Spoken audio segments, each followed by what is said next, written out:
اس wing commander نے کہا تھا کہ ایک ویکائی کا قتل آسانی سے نظر انداز نہیں کیا جا سکتا۔ ونگ کمانڈر نے ایک دو اور باتیں بھی کیں جو وہ نہ کہتا تو بھی ضرورت نہیں تھی۔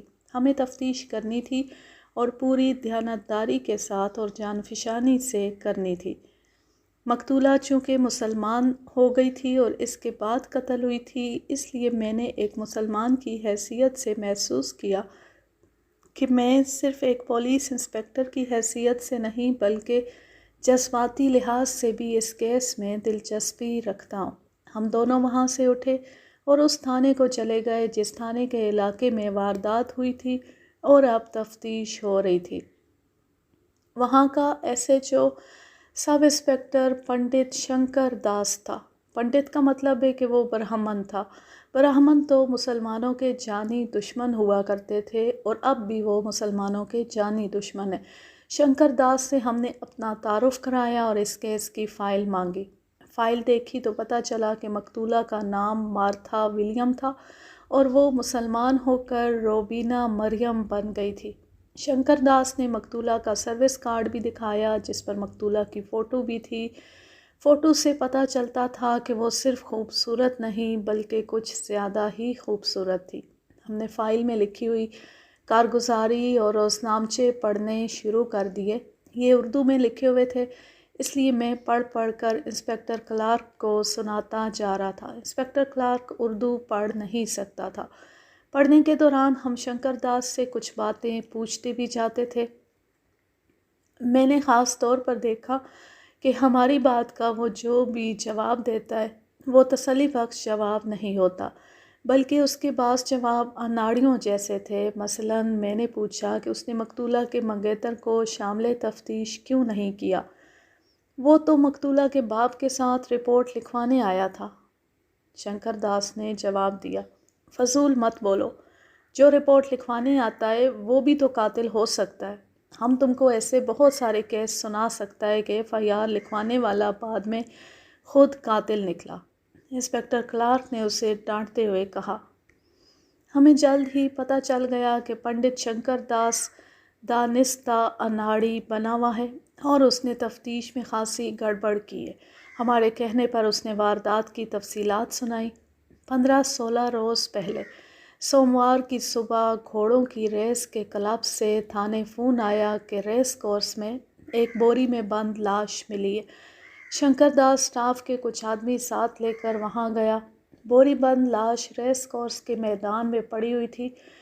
گھوڑ دوڑ کے اس میدان میں ایک طرف تو کلب کے دفتر کی بلڈنگ تھی اور تماشائیوں کے بیٹھنے کے لیے انتظامات تھے، اور اس کے بالمقابل میدان کے چاروں طرف موٹی لکڑی کا جنگلہ لگا ہوا تھا۔ لاش اس طرف پھینکی گئی تھی، اس طرف ویرانہ تھا، یعنی ادھر کوئی بلڈنگ یا کوئی چھوٹا موٹا مکان بھی نہیں تھا۔ لکڑی کے جنگلے سے باہر کچی دھول والی زمین تھی اور ایک دوسرے سے دور دور درخت کھڑے تھے۔ لاش جنگلے کے اندر پھینکی گئی تھی۔ زمین ایسی تھی کہ اس پر کھرے بڑے صاف نظر آتے، لیکن تماشائیوں نے سارے کھرے مٹا ڈالے تھے۔ لاش بوری میں بند تھی۔